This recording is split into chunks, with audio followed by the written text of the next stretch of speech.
Taylor Henry has learned some important lessons about successful business leadership. Risk is probably the number one thing because that's what stops people from taking action is they just can't swallow the risk. And that's because they're at different stages in their life. Like from a cop perspective, when I was a cop, I came in and all these older guys were all like, yeah, well, I'm making plans. I'm going to get out of this job. And I sat back. I'm like, well, geez, do I need to start making plans to get out of this job? Everyone else is leaving. Then I was the only person to leave because once you're in that, then you have all these different things. Like, well, I got retirement. I have healthcare. I was just fortunate that I was able to take the risk when none of those things mattered to me. This has changed the way that he looks at everything in agriculture, including cows. You should look at cattle as an asset similar to like gold. It's a hard asset that if you're going to get caught up on getting a profitable return when you start a cattle business in the first couple of years, you're going to be disappointed. But if you look at it over a long-term asset, then it's hard for it not to be profitable because if you get the right animals who can take care of themselves on grass, the grass that grows out of the ground naturally, then where are your inputs going to be at? You know, like that's where Will Winter, Steve Campbell, guys like that, it's like we don't need because we got the right cattle or we're mineralizing them correctly. Steve talks about getting the right cattle. Will talks about mineralizing them and treating them with ways that you don't need all the inputs. You combine that and then you get a cow herd. And you can, if you can think about it over 10, 20 years, how would it not be profitable? All that and more on this episode 466 of the Working Cows podcast, brought to you by Remedy Animal Solutions. Welcome to the podcast that gives producers a platform to discuss and share paradigm-challenging practices. Practices that have increased the effectiveness of their operation and the joy that their families have received from this lifestyle.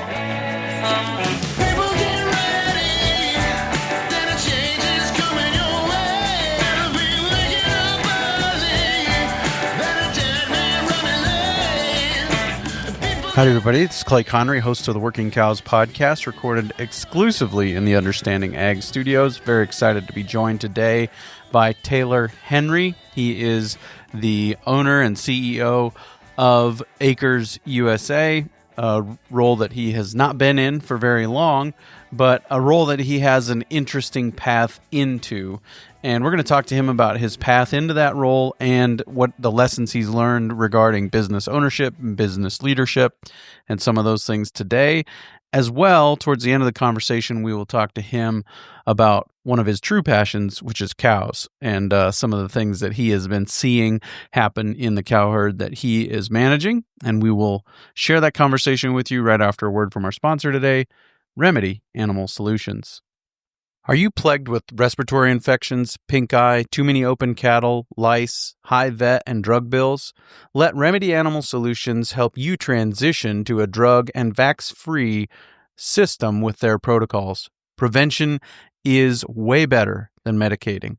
Let them show you how to be more effective, spend less, and do less work doctoring using their effective formulas sprayed on salt for prevention or intranasally for treatment, never needing a drug or needle. Consumer demand for clean meat is high. Remedy Animal Solutions can give you customized advice by calling them to get your concerns and challenges resolved. Their natural and organically qualified products have no holdback time or culls when treated. Taylor, thanks for joining me today on the Working Cows podcast. Thanks, Clay. Congrats on creating, probably the biggest cattle podcast there is. I appreciate that. I don't know.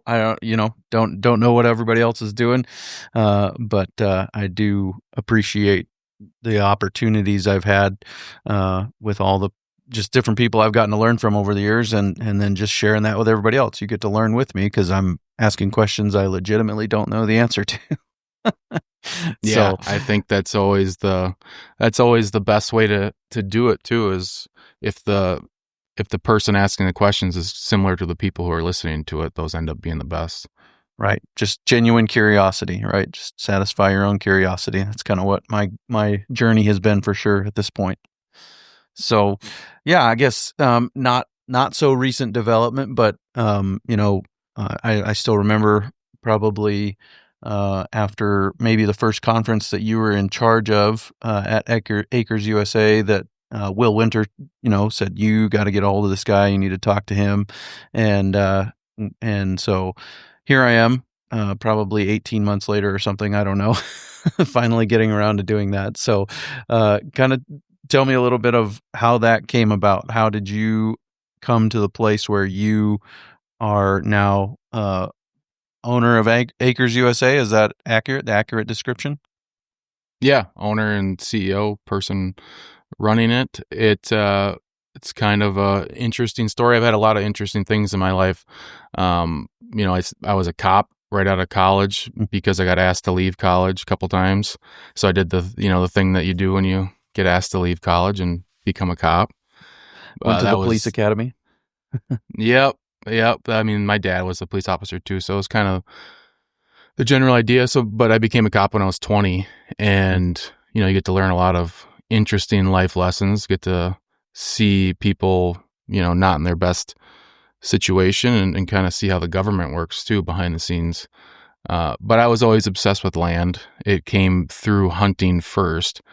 I thought we were going to create a media company in the hunting industry and travel around the country filming hunts and maybe get on TV and make a living like that. So that's kind of where the media side came in. I created a video production company because we wanted to film hunts, and I started diving into business and entrepreneurship. The last year I was a police officer. I read and listened to 100 different books on business and entrepreneurship in my squad car because I knew there was, not really a path to owning land, just being a cop.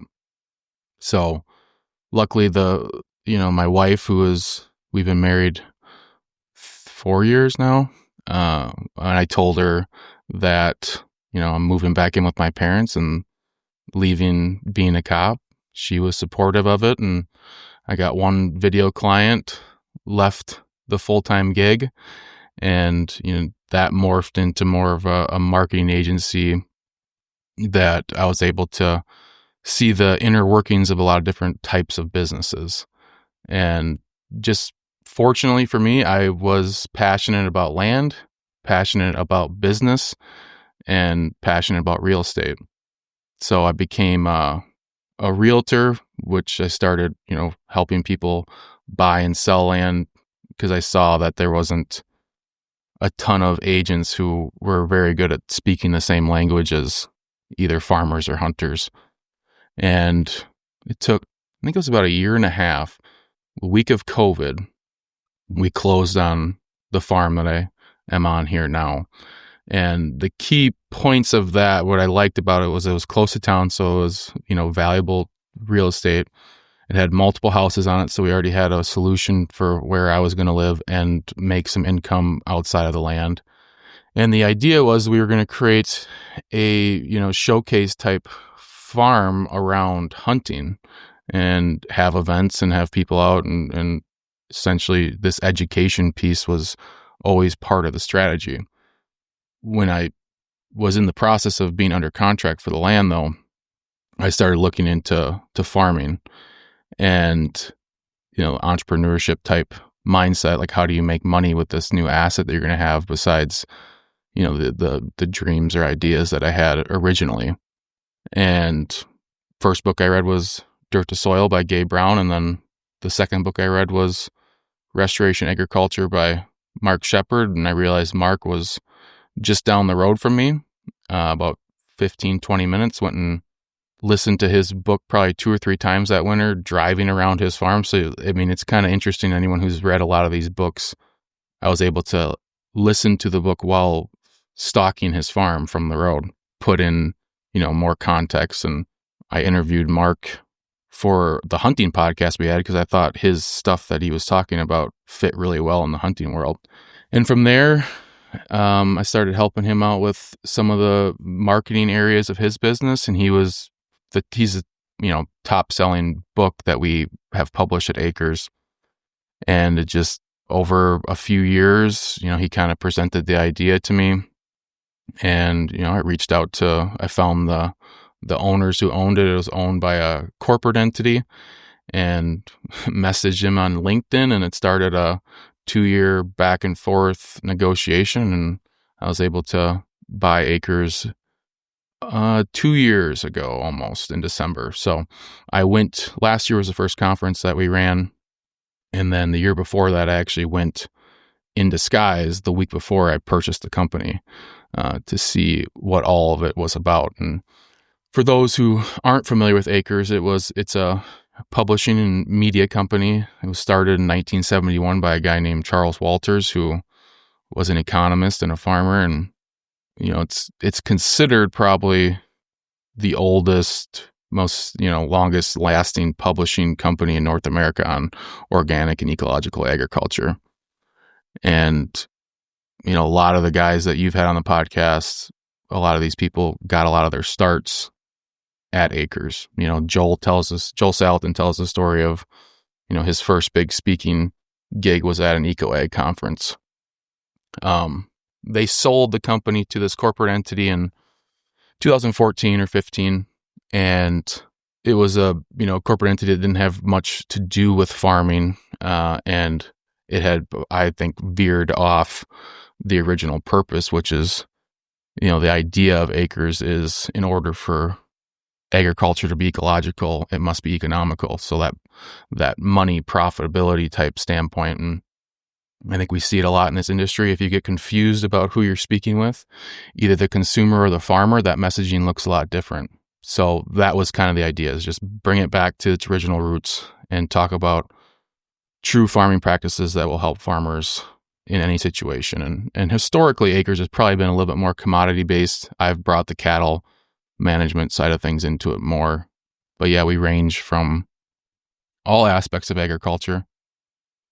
And you can call it alternative agriculture, regenerative agriculture, whatever, tag word you want to put on it.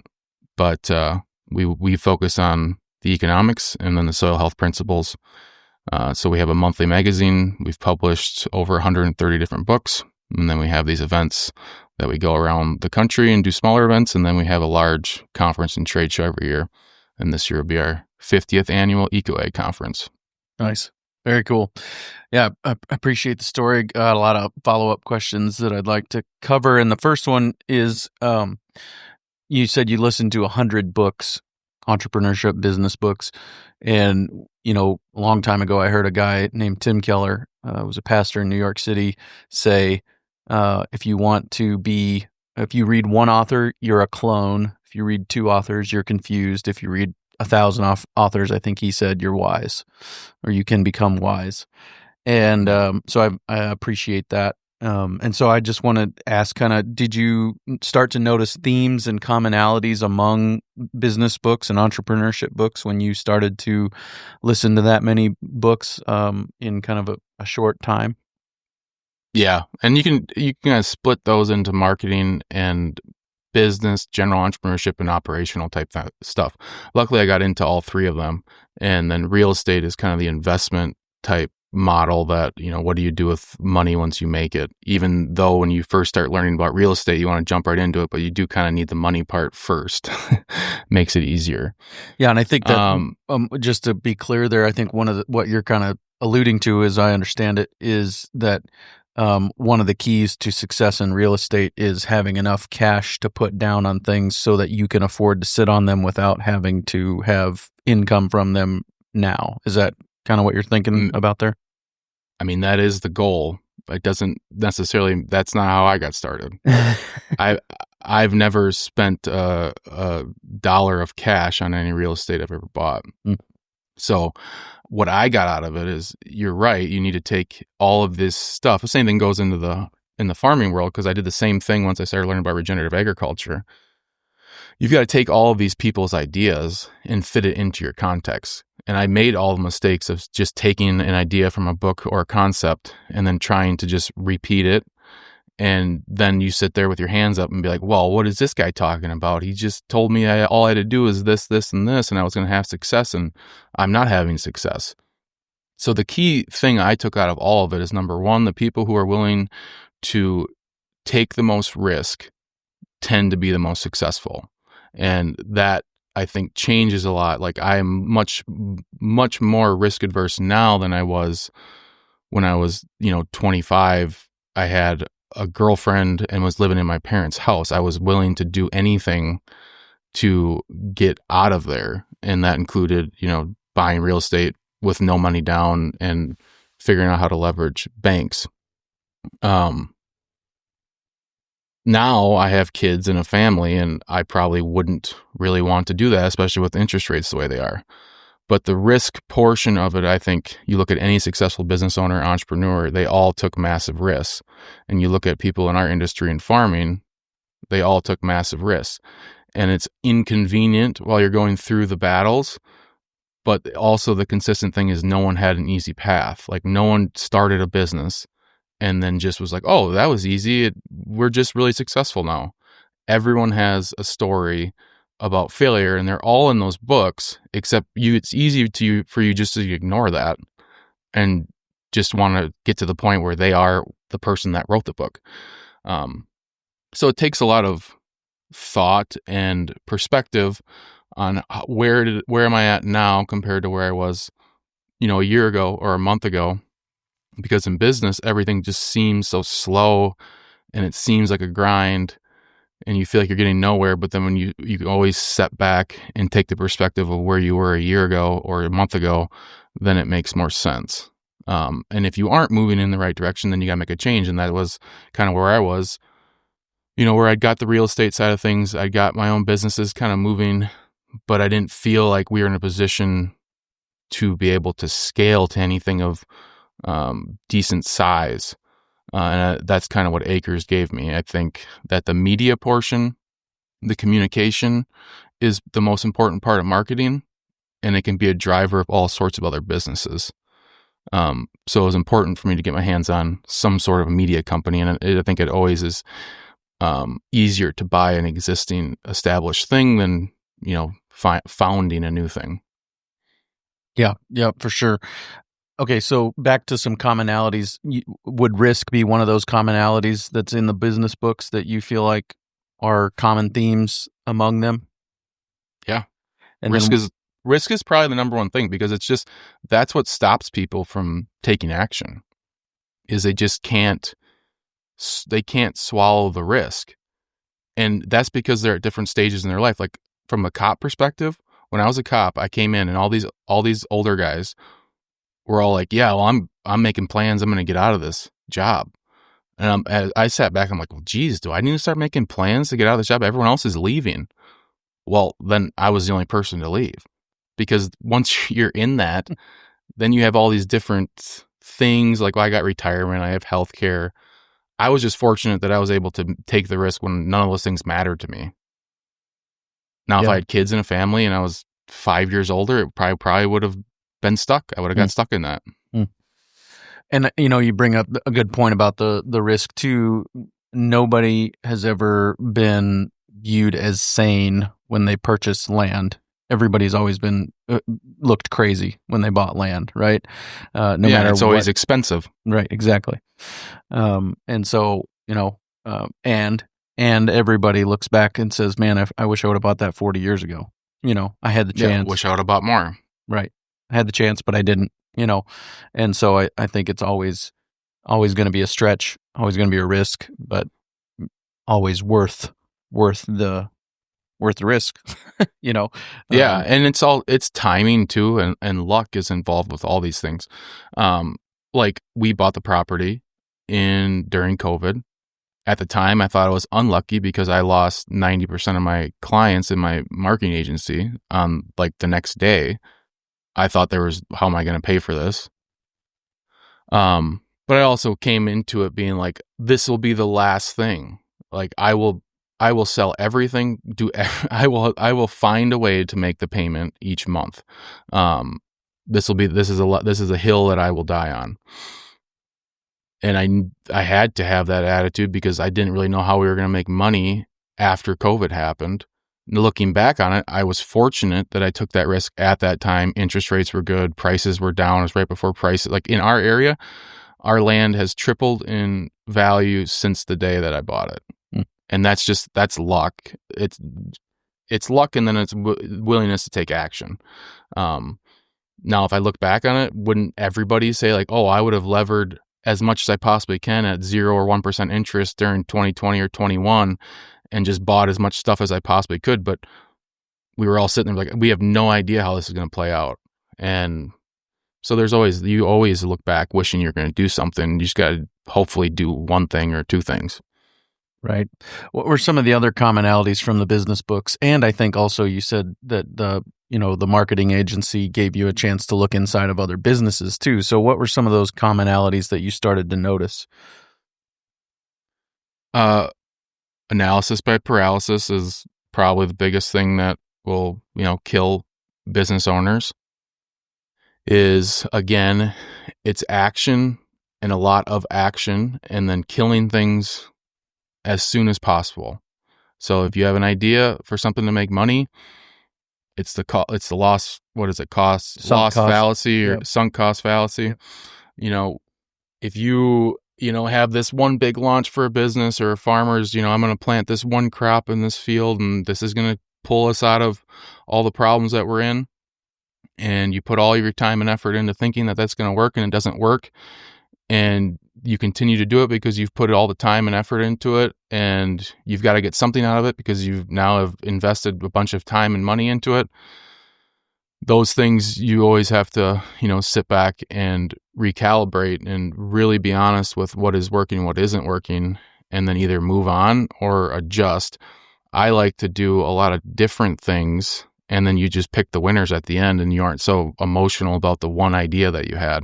And I think a lot of people, that's what I learned in the agency, is like when you'd sit in these meetings with companies and we'd talk about the same thing week after week, and there was just no action that was being done.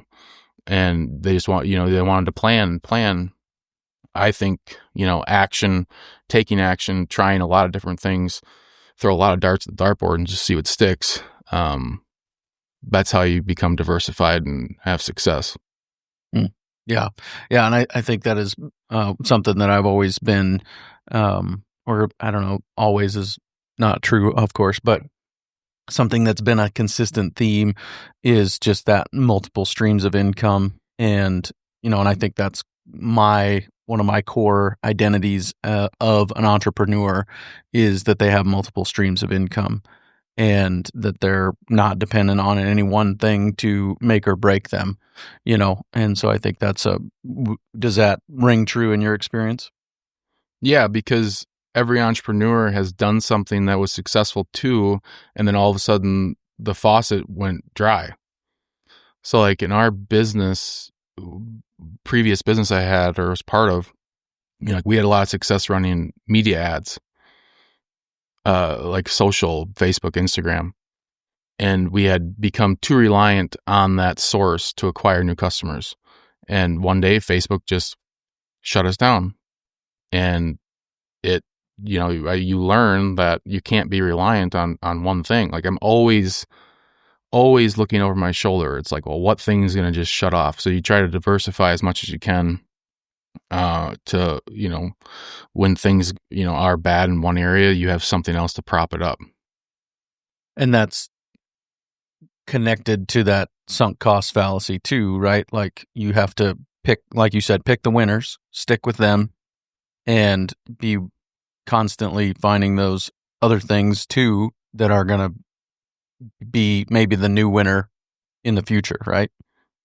Yeah, and you always have to be looking, you always have to be forecasting out and trying to predict the way things are moving, like the way the economy is moving, the way people's thoughts and actions are moving. You have to, if you own a business that you're selling things to a lot of different people, you've got to try to put yourself in those people's shoes.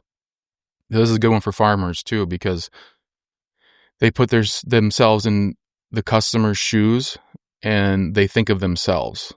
Well, your customer is not you because they're not the one farming. Like there's a massive difference in personalities and, thoughts about what matters to you versus the person who's buying the food.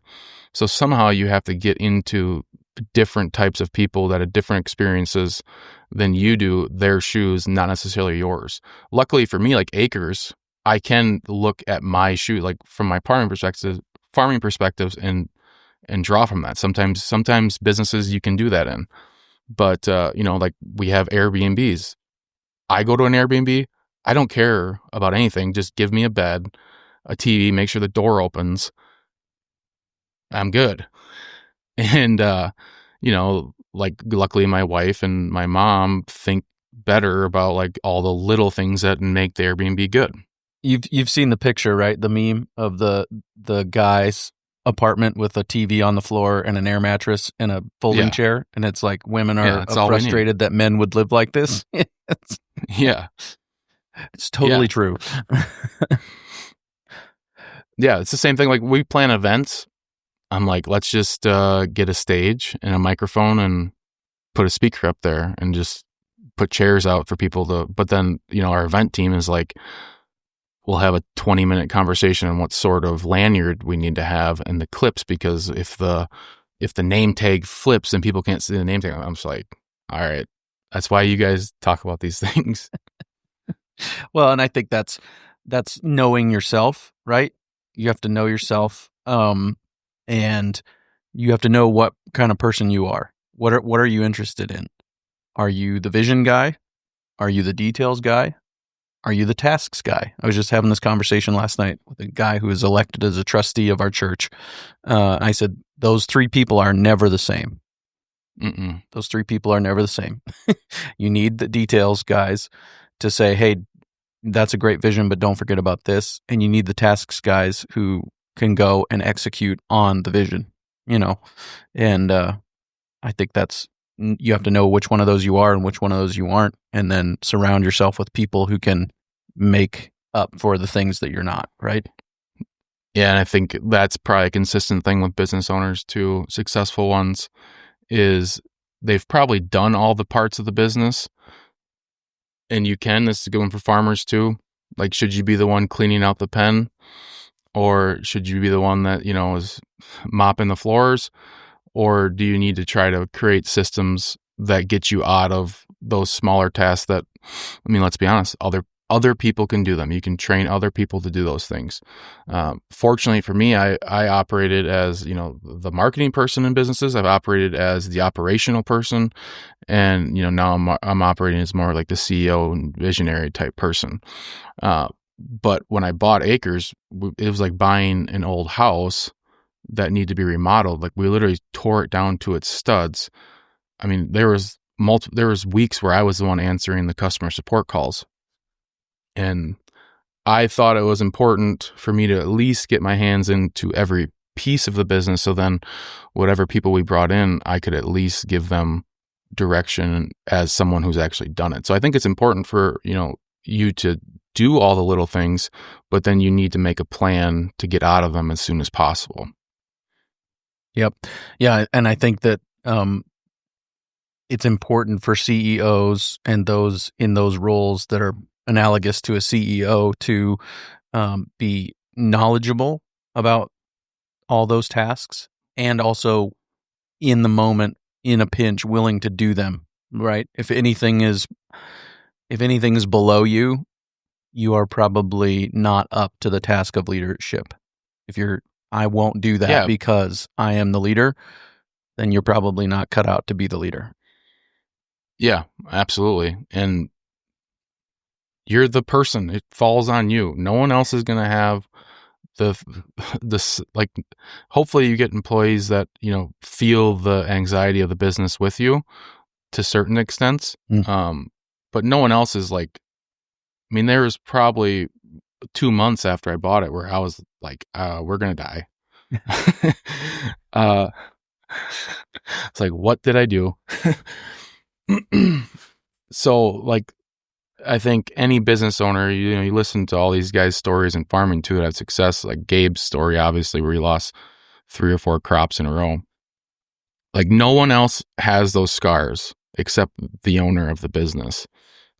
So you are the buck stops with you. Like you're going to have to do things you don't want to do, but there's a difference between doing that and then getting stuck in all the little tasks to where then you can't scale or grow the business. Yeah, for sure.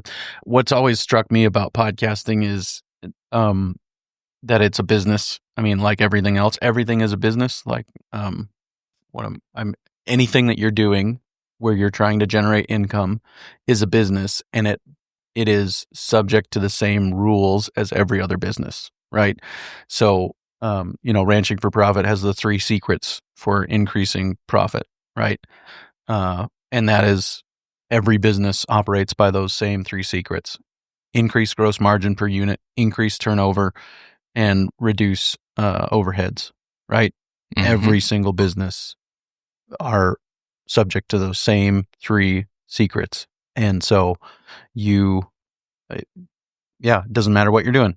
You're selling magazines, you need to sell each ad for more, or sell more magazines, or reduce overheads, or some combination of all 3 to increase the profit back to the business, right? I mean, I didn't learn that. My wife and I owned a coffee shop for 10 years, a little drive-through kiosk, and I didn't learn any of these business principles until we'd already sold the coffee shop, and so I think that's one of the regrets. It's like, man, if we could go back and do that, I would love to see what we could make that business into, if we could go back and do that again, because it is just remarkable to me because coffee, sell more cups of coffee, sell each cup of coffee for more, reduce overheads. I mean, it's so simple. When you start to see it, you can't unsee it, and you see it everywhere, right? Yeah, I think one thing I did that was super valuable until 2 years ago, or maybe it was 3 years ago, I always did my own taxes. So I would go through and itemize every single expense that I had throughout the year, and then every single piece of income.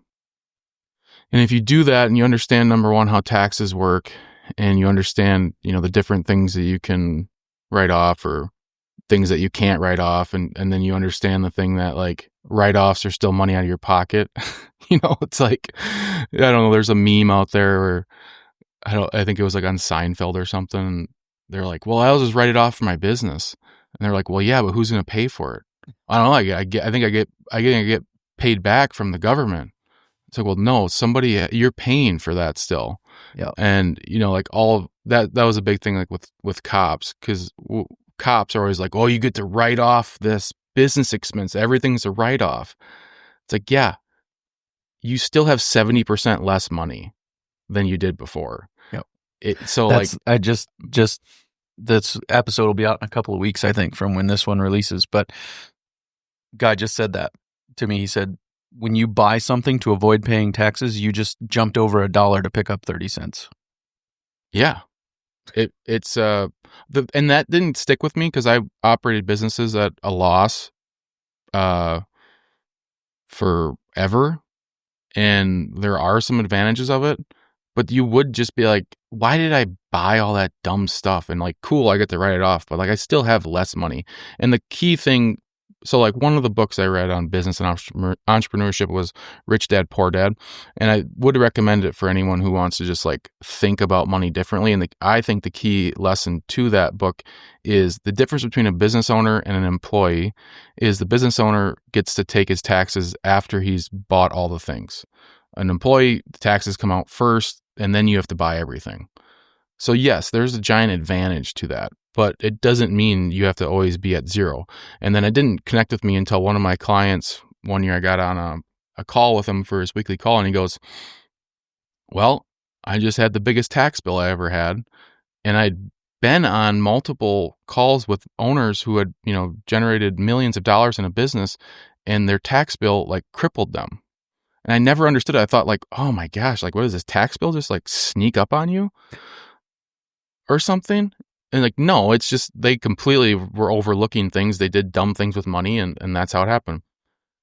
But I thought he was going to go into like complaining about it. And he's like, well, it's a good thing because that means I made the most money I've ever made before. And like, yeah, we don't love writing checks to, the government, although they do really, really good things with that money. It seems to be productive. It's so well used. Yeah. Managed flawlessly every time. Yeah. And I'm definitely not saying like, just go hand over because in the same token, you don't want to just hand over 30 cents of every dollar you make either. There are things you can do that make life easier. But getting out of that, because I think that's kind of the transition. Like, you have employees that start becoming business owners. I've seen multiple people do it where they're still working their employee job. Maybe they wanted to start a lawn care business on the side, and they, made $10,000 in a year. And then they came to me and they're like, well, taxes killed me. And I was like, well, you think that money just popped out of the air and you weren't going to have to do something with it? It didn't kill you. You still made more money than you would have. You just have to account for paying those taxes. And it's just a difficult thing for people to wrap their head around. But that's just economic literacy. And that's probably one of the most important things that we just need generally as a society. Yeah, for sure. For sure. So earlier, and you mentioned, paralysis by analysis, but then you also mentioned that you're kind of always tracking what's going well, what's not going well, picking winners and losers, some of those things. So do you have any things that are, or good practices that have helped you to analyze movement, to help you to analyze success and growth, and are we going in the right direction or are we not going in the right direction? Yeah, I mean, fortunately, I'm a geek in some areas. Like, I like technology. I can build websites, edit videos. I also like numbers and analyzing spreadsheets. And like, I always tell people, I get like giddy looking at profit and loss statements. Now, is everyone like that? Probably not. But for some reason, I like looking at numbers, and I think there's a lot of things that can be found in profit and loss statements and just looking at things from a 30,000 foot view.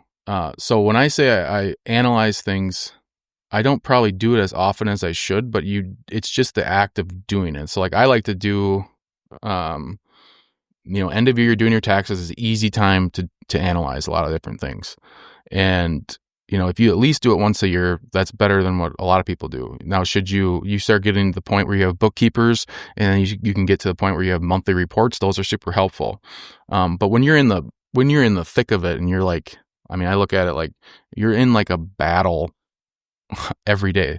You just need to take some time to sit back and consider what's happening in the business. And a lot of those can be done with technology, reports, and, good money spent once you're making money is on accountants and bookkeepers, because they just keep things in line and they help you, get stuff in reports that are easy for you to understand.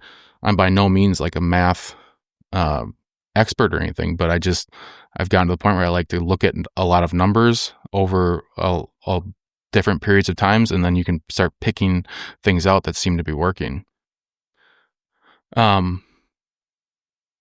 I think Charles Walters said it. So that's the guy that founded the company. And fortunately, part of, having this is we have like 20 of his talks, and he was an economist, and he wrote a book called The Farmer's Guide to the Bottom Line.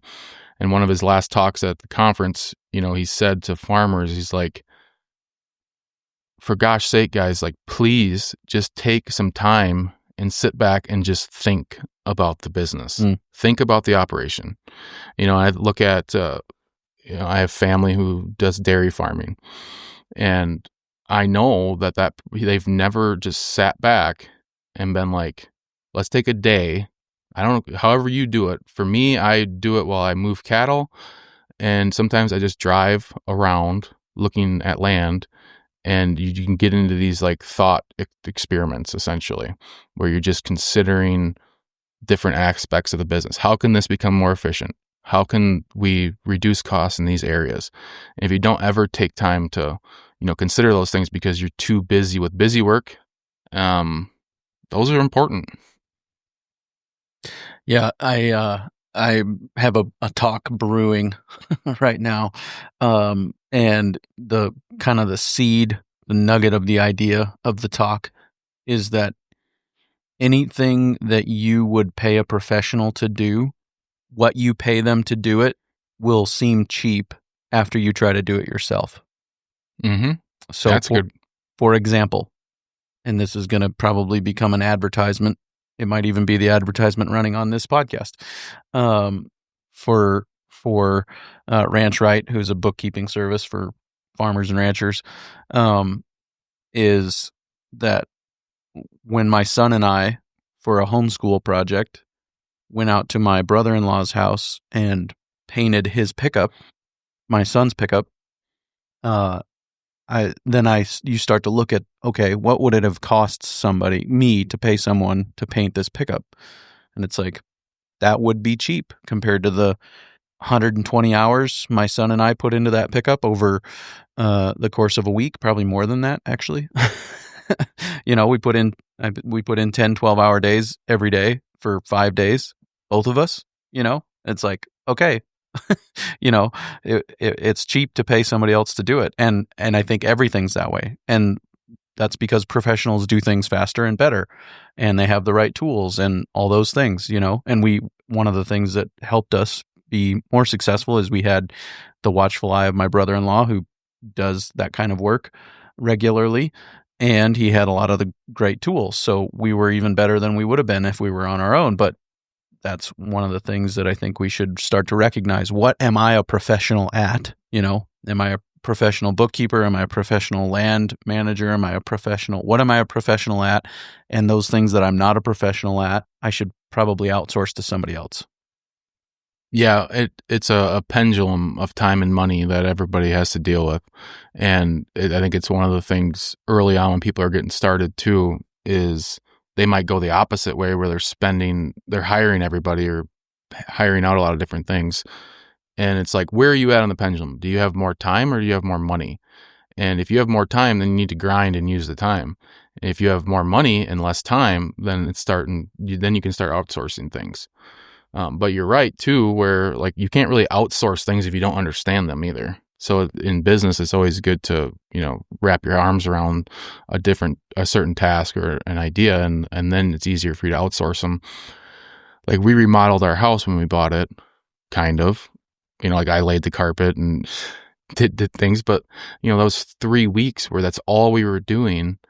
And it wasn't done well. Like there's all these different problems. Like we move out of that house, we're going to have to rip the carpet up, replace the flooring. Like I did a lot of dumb stuff. But at the time, I had a lot more time than I had money, so I was able to do that. But in the future, now that I have the connections too, because once you own things, property, then you make those local connections. Like, well, who's the contractors that aren't going to, do something bad? Like who's honest? Who can actually do the job well? And, those are really important. Same thing with farming. Like who can I go buy cattle from who actually have good cattle? Who's going to be honest with me about hay? Like all of those things, they're all farming lessons. I mean, but farming is a business and it's an entrepreneurship. And I think that's our biggest message, is that farmers need to look at themselves as entrepreneurs. Yeah, absolutely. What you talked about, where you said I go drive around and I look at land and I just get into these thought experiments while I'm moving cattle. That's actually the definition that Dave Pratt preferred for working on the business. And that's the biggest paradigm challenge for me early in this podcasting journey, was that working in the business, like actually going through your numbers, doing your book work, all those things, that's actually working in the business, because that's part of the business, right? And now you can outsource some of that or all of that, but you should take those reports and analyze them and make some marketing decisions. And on some level, that's a working in the business thing too. It can be working on the business if we're gonna try a different marketing plan or whatever. But like Dave Pratt said, working on the business is go get your favorite beverage and sit under the tree and think. That's working on the business. And so we want to say, working on the business is just inputting numbers into a spreadsheet. Not really. Maybe the analyzing the output of that spreadsheet is working on the business, but working in the business is actually doing your numbers, because that's part of what business owners have to do too, right?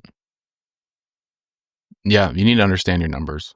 I mean, I think everyone talks about that. You need to understand what your expenses are, what you're making, what makes sense. Most of farming is a low margin game So understanding numbers is even more important than anything. How has this journey impacted your farm personally, what you're doing on the ground and some of the things that you have going on there? Well, I farm less because I have less time, but because So is we were the able farm more efficient then? Would you say that's Yeah. true?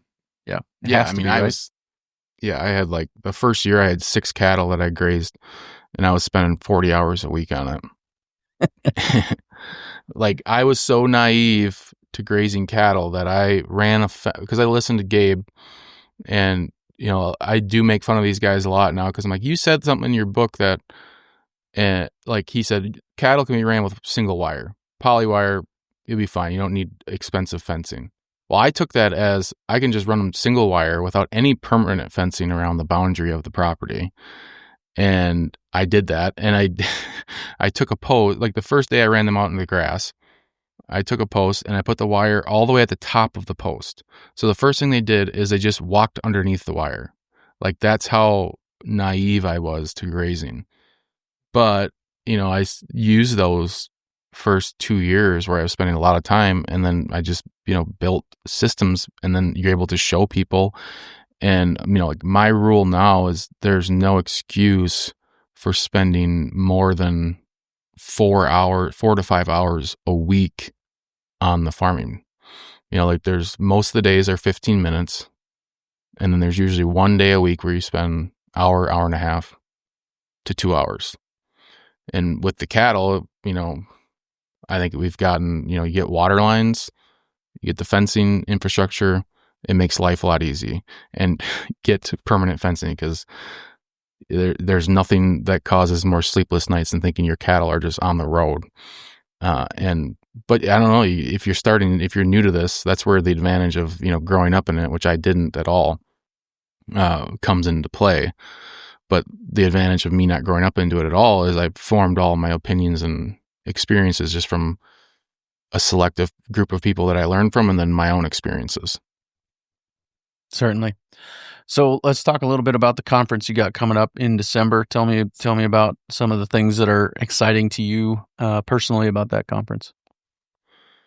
Well, the lineup is exciting. I think having the people that we have, I should probably just rattle off a couple names so I don't miss.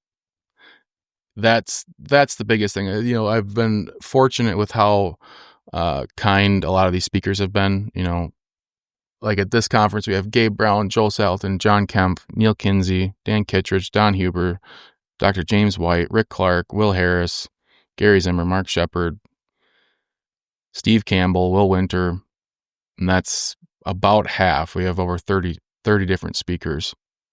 And I thought the idea of these conferences was just to get as many good high-level speakers in a place at once as you possibly can, and then let everything else kind of take care of itself. And it worked out well for us last year, and it seems to be, working out okay for us now. And my message to all the speakers is, like, we can get thousands of people to show up for a soil health webinar or a talk about soil health. Like, we have plenty of information, material, and content on soil health, and a lot of these conferences do. But I tell all of our speakers, like, please tie it back into an economic practice or economic operation that the people in the room can take the principles and actually have economic success. Because the only way that we're going to move this whole industry forward is if we can actually make the legitimate argument that this is more economically viable than conventional agriculture. And I think we miss that at a lot of the conferences, and a lot of, the content or information that goes out. We kind of like to skip over the money portion of this agriculture. Definitely. And that's December 1st through the 4th. Is it right in Madison or? Yeah, it's in Middleton. So okay. One of the things, I went to the conference the year I was buying it, and it was like downtown Cincinnati. I'm like, I hate driving through traffic. So I found a venue that you can see a cornfield from. You don't have to drive through too much traffic. And it's a good venue for our layout too. Nice. Very good. And yeah, we'll have links in the show notes page for today that people can go and check out the conference and get their tickets and all that. Sounds like an amazing lineup. And yeah, sounds like one you won't want to miss for sure. So, yeah, what's something that you think right now in the cattle world? Because I like talking about cows more than I even like talking about business. What's something that you're getting from the guests that you've had on that is either intriguing, disappointing, something that you're taking in for next year? From a cow perspective specifically? Yeah, or whatever. So I can tell you kind of where we're heading with our operation after that. Well, I mean, I think that to me, the sell-by marketing helps in no matter what the market is and gives you tools to stay in the cattle business no matter what. And so right now it looks impossible to get into the cattle business. But I think that there's ways if you're willing to just analyze the market and buy what the market is telling you it wants to put weight on. It says, I want you to put weight on these animals or change this animal from what it is to this, just analyze the market and look at it. And so I just think that there's always opportunity to be involved and to get involved. And kind of like we were talking about earlier, the only way to lose is to not participate, to not take the risk and to not get involved. But you have to be smart. And I suppose the more capital intensive it gets, the smarter you have to be with your entry. But I think that there's opportunity no matter when you're looking to get involved, at what point in the cattle cycle you're looking to get involved. I think there's still opportunity. Wally Olson said it a few weeks ago, said he was in better shape financially at the bottom in 2016 than he was at the top in 2014 because he applied the principles. So I think that's probably the most surprising and challenging thing to me right now. Yeah. So how I've set up our system is I literally bought 6 stockers, three steers, 3 heifers, and I did that for 3 years. And then I always held back our heifers, and then I finished the steers into meat. So I developed a little bit of this direct to consumer type business for the meat, and I think that's really important to have. I thought we were going to scale because I think like the first year I bought them was 21, and at that point it was definitely profitable to buy stockers in the spring, run them for a year, and finish them and sell them as meat. Then obviously prices increased a ton. That model, it poked holes in that model for me. And we're fortunate where our home farm is 60 acres, but then we have over 300 acres of now rented and leased ground where we've made relationships with landowners. And, the sales pitch essentially is like, we're not paying commodity prices, but number one, for people who aren't around their land very often, we're kind of like the land manager, caretaker of the property. And then number two, you can find people who are interested in participating somehow in regenerative agriculture. Like if you can explain how you're grazing, not leaving people's properties with giant mud holes or problematic type things, we can get pretty good deals on land. So like now we got to the point where we have more land than we do animals. And, as I think Joel Hollinsworth, you ever had him on the podcast? I don't think, oh, yes. Yeah. You have? Yes. He's Untapped Growth. Is that right? Yeah. Yep. So like they had went from 0 to whatever he's at now. I don't know. Is he in the thousands of cattle? I'm not or sure. Are they like 600? I don't know. Huge growth. Interesting economic strategy on that. But he's right when he says like you should look at cattle as an asset similar to like gold, or it's a hard asset that if you're going to get caught up on getting a profitable return when you start a cattle business in the first couple of years, you're going to be disappointed.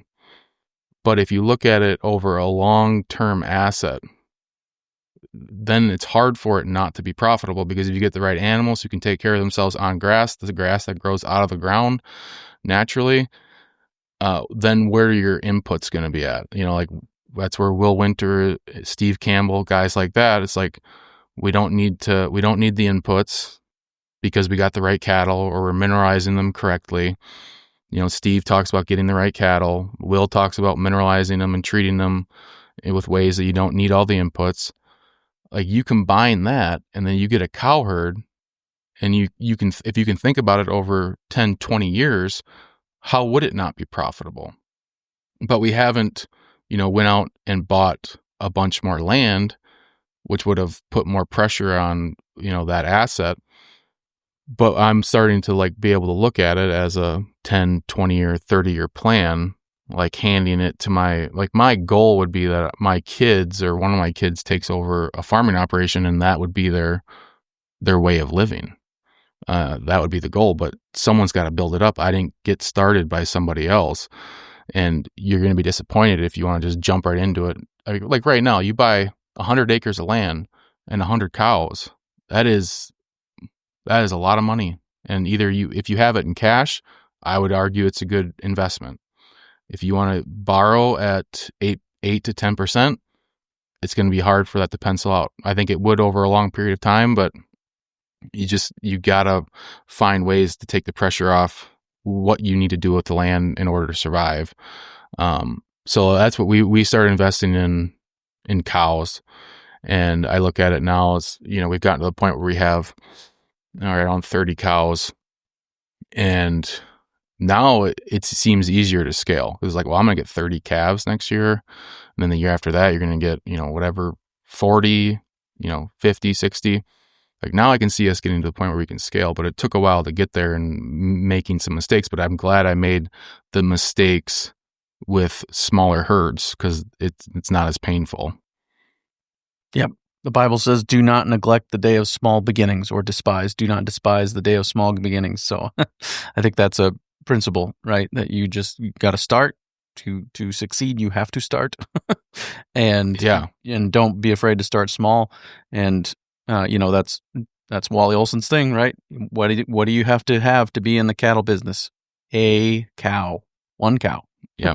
And then you can trade her and make her into two. And then you can trade them and make them into 3 or 4 or whatever, and just keep on. And I think, obviously don't let the sentimentality of it all rule you. You have to be willing to make those trades to continue to scale. And that's just a business principle too, Yeah. And with that slower growth, it helps you build the markets for when you're ready. Yeah. So do you want to rely on commodities? Right now we can, you get a calf on the ground and you can bring it to market and you'll make money. We just saw our buddy Trump make a statement from the air the other day, and it tanked the market by, 4 or 5%. Do I want to be relying on that? No. Am I happy that there's that backbone right now? Yeah. It's better than pigs. You can't go sell pigs at the market and make any money. So at least you have that, thing to fall back on if you need cash. But if you can set your mindset to a 10, 15 year, 20 plan with cattle, I think we'll be successful with the idea that you build a herd that's made to survive on grass. Yeah, and I've got a conversation coming up, and I'd appreciate your perspective on it too. That I think that probably a combination of direct to consumer marketing and commodity, if you want to call it commodity marketing. I think that if you are wise with how you actually go about selling animals, it doesn't have to be commodity marketing, even though you're selling through commodity channels. But I think that given the fact that the cattle cycle is a reality and that we go through these swings almost every 10 years, kind of almost set your watch by it. Now it's affected by drought and a lot of other things, but we do go through a cattle cycle about every 10 years that you can kind of fluctuate your business. In the low parts of the cattle cycle, we're going to rely more on direct to consumer marketing. In the higher parts of the cattle cycle, we're going to rely less maybe on direct to consumer marketing. How do you think about that? I think of it as there's two direct to consumers. There's direct to consumer with your calf crop or cows to other farmers who are interested in finishing grass-fed cattle. So that's why getting that breed gives you a backbone on it. I mean, look what Greg Judy has done. I mean, that's his business model, and it makes tons of sense. But what is he good at? He's good at communicating, and he's good at explaining the difference between his animals and other people. You know, that guy can just open his phone out and walk around his pasture and talk, and he's, you know, kind of famous because of it. So there's that. And then so understanding, you know, what type of breed we're trying to create and what type of herd we're trying to create. And to me, it's just, you know, like Steve says, it's easy keeping cattle. Like I want cattle who can survive on lower end forage, that are healthy, that don't need the vet to come out multiple times a year, and that can do well with a calf on them throughout a winter. You know, we're in Wisconsin, you're in South Dakota, like we got to deal with these winters, you know, but you see the promise of it. Like someone like Gabe Brown, we were out there a couple weeks ago, and he said that last year Paul only fed hay for 11 days of the year. And you drive around that ranch, you're like, how is that possible? But he's just got the right genetics, and all of those guys are consistent with aggressive culling. Like if someone doesn't make it, or if someone doesn't perform to a certain standard, then they got to go. And if you have the direct to marketing meat market, it's a lot easier to then go kill the cow that isn't supposed to be out there anymore and just flip it for meat, instead of, you know, the position where I think a lot of years I think part of the problem with cattle people, and I get it because I've had a hard time selling them. Like we haven't sold very many cattle last 2 years. Like we're in the red for sure right now, but I'm looking at a 10, 15 year perspective with these cows. It is hard to sell a cow when they give you a calf, and then to replace her, if you're not up to stock density, if you're not up to the restocking rate that you should be, is like, you know, whatever, $3,500. Seems impossible to wrap your head around that. But you just got to get to the point, you know, at least this is my opinion, this is what we're trying to get to, is like get to the point where we are at the density that we want to be at. If prices do fall, I know that I have these cows who will give me a healthy calf. I'll continue to hold back the heifers if I need to, and then we'll send the steers, you know, to the freezer, and then, you know, send the cows to the freezer that don't do what they're supposed to do. So those two markets. And then if the prices do collapse, then I can, if I have the direct consumer meat business, then I can buy those steers back at where they were in 21. And that's a profitable business, because the back end of your customer base isn't going to fluctuate like the commodity market of cattle. So I'm like, part of me is like wishing for a decline in price. Like I don't want that for the overall overarching, you know, scheme of cattle, you know, ranchers and stuff. But, you know, there are advantages and there are opportunities everywhere. Like right now, I'm concerned about the grass-fed market. What's happening to all the grass-fed guys right now who can go just sell their calves and make a pile of money? But did they have meat customers that they're telling them they don't have the meat anymore?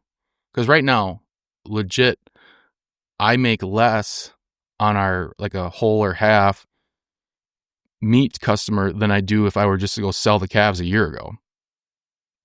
Like less profit. Right. Because of, you know, like that's a whole other business too. Dealing with processors. The processors mess up your stuff sometimes.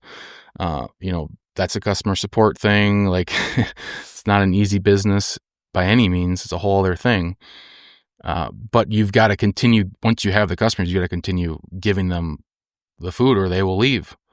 And I worry about these grass-fed guys. They're just selling them into the commodity markets, which I don't blame them. But then what happens when we tank again? You got to go back and find those people again. That's the hardest part. Yeah, absolutely. Well, and I think that's what I'm talking about, right? That there's that. Are we going to fluctuate that way or remain consistent? And if people do start saying, hey, I can sell these calves now, I don't have to own them for another year to put weight on them to get them grass finished, then it's going to drive up the price of the grass finished market, which will mean that those guys who stick with it do get compensated in proportion to what the market has done on the commodity side. So I think it's probably going to, eventually, I suppose, a rising tide does raise all ships. Some of them are slower. You know, it takes longer for that to get there. Whatever the illustration is, they're farther inland or whatever, but it does eventually raise those ships too. So I think that is a helpful way to think about it. It's also happening with the commodity prices. Like, it is cheaper.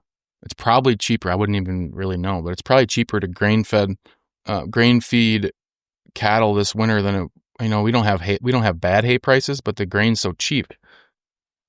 But if you're doing that and you're building your herd, and like if you go slip, a couple pounds of grain to your mama cows in the winter, like, what are you doing in the epigenetic cycle of those animals? Because the grain's cheap right now, might be cheaper than hay, but then they just got a little bit of candy that helped them get through the winter that they don't really need. And then when grain prices double in 5 years, you want the animals who can just survive on the grass.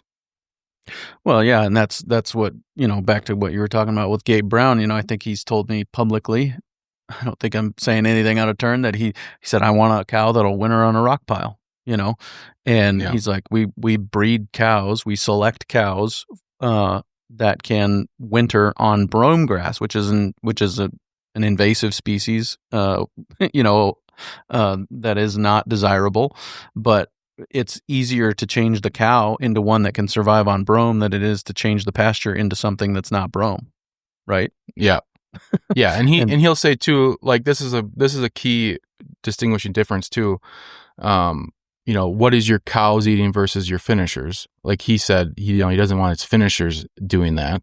That's why they have the annual production with cover crops.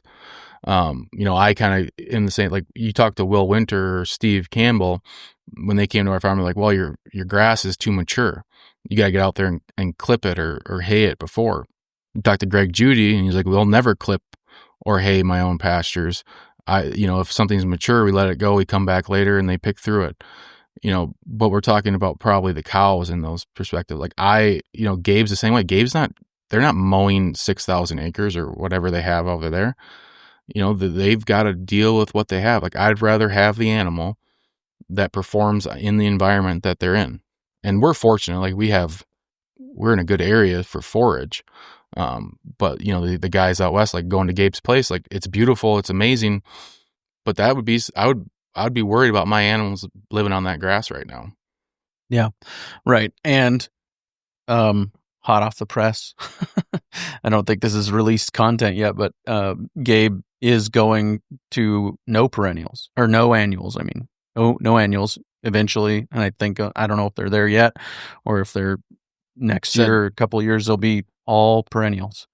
And he said, we're not going to finish next year. We're not going to finish year round. Right. Right.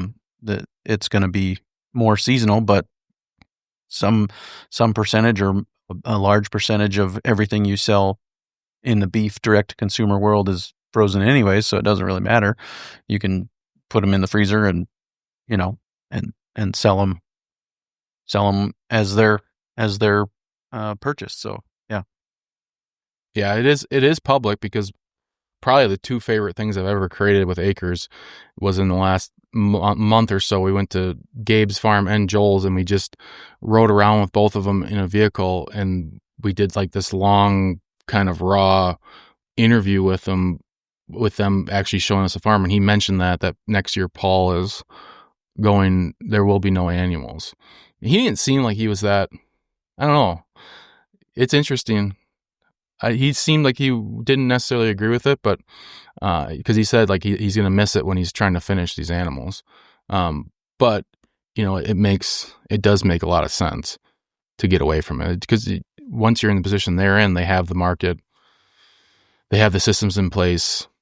I get it from Paul's perspective to just move into, perennial forage. Well, and that's what kicked off his answer. I think it was bonus content that I do for Patreon, but I said, to me, cover crops just seems like a treadmill that you can't get off of, or that, is hard to get off of. And he said, yeah, it is. It's always you will always put more into a cover crop system than you will have to put into a perennial system. If you have a perennial polyculture, it's going to do that work for you. Now, its nutrient density is going to vary, and it's going to be lower as far as like its ability to put on pounds in the winter is going to be less than a perennial or an annual. I mean, so there's gonna be some give and take there, but the amount of work it takes to get a cover crop that goes, and then, cover crops are expensive if it doesn't rain and all that, So yeah, that was interesting to me for sure. Yeah, we use cover crops.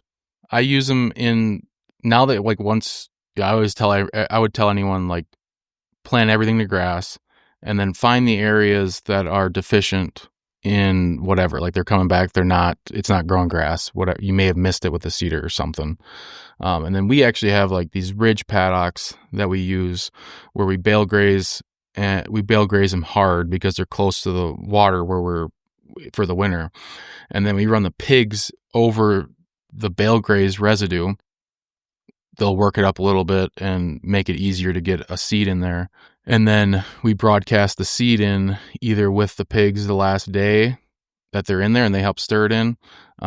Or if they beat up the paddock too much, I have a little like shallow rototiller thing. We'll broadcast the seed in, and then I'll go over it and just smooth things out.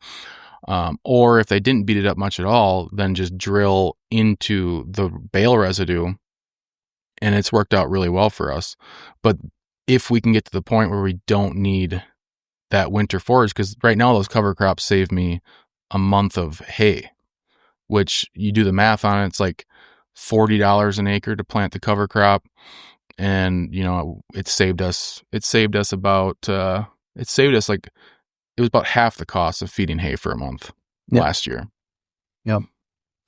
For sure. But then that spot goes into perennial plantings. Like if I were to do that in our perennial pasture because the pasture is not performing well or something, we might run the pigs in there to stir it up and then plant a cover crop with perennial seed in it.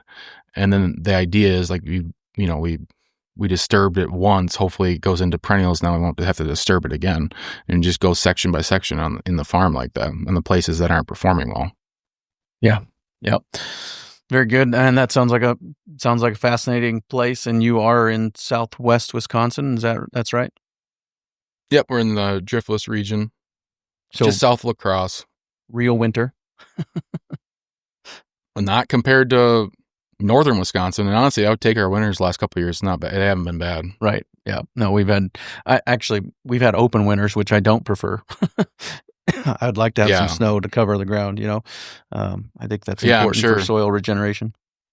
Yeah, the last 2 years we've been super fortunate. The days that have gotten really cold, we got snow, like a nice cover of snow over the ground right before it got really cold. And it is amazing how much more it bounces back. And when you have that nice carpet of something over the ground too, instead of letting the cold is destructive to the soil. There's no question about that. That's why I like the hay residue too. Feeding those bales out there, that's armor on the soil right there. Yeah. Yeah. Very good. Taylor, thank you for your time today. Appreciate it. Thanks, Clay. Good talking to you. Very good stuff there with Taylor. Really appreciate his perspective and just the depth of wisdom that he has and the ways that he's gone about getting that from reading so many different authors and listening to so many different books, and then just the way that he's applied it practically in his life. Also wanted to let you know that I'll be speaking at Bethel Church in Frontier, Saskatchewan on November 7th through the 9th, Friday and Saturday evening at 7 p.m., Also be doing a men's breakfast at 7:30 a.m. and then the church service on Sunday morning at 10:30 a.m. And we're going to talk about a lot of different subjects. We're going to talk about how do we fight in the spiritual battle. We have lots of people that tell us that we need to be aware that there's a spiritual battle and we need to put on the full armor of God. But I think I've learned some things in the last few years about how we actually fight in the spiritual battle. And so I want to share that with you because it's really revolutionized my life. And we're also going to talk about leading homes. We're going to talk about stewarding God's creation and partnering with God in the stewardship of His creation. And then some of the parallels between how we care for the soil and how we care for our soul. So looking forward to that. Again, coming up on November 7th through the 9th at Bethel Church in Frontier, Saskatchewan. I hope to see you there. Coming up next on the Working Cows podcast, we'll be sharing with you a conversation with Dr. Alan Williams. This is the third installment of a 3-part series. We've talked to him about growing grass-finished beef and raising it. We've talked to him about getting it processed, and now we're going to talk to him about actually selling it and marketing it. So I look forward to sharing that with you, coming your way real soon on another episode of the Working Cows podcast. We invite you to visit workingcows.net to subscribe to the show via iTunes or Stitcher. You'll also find detailed show notes pages, resources from our guests, and the industry leaders who have influenced them. For more ideas on putting your cows to work for you in a more profitable way, tune in next week.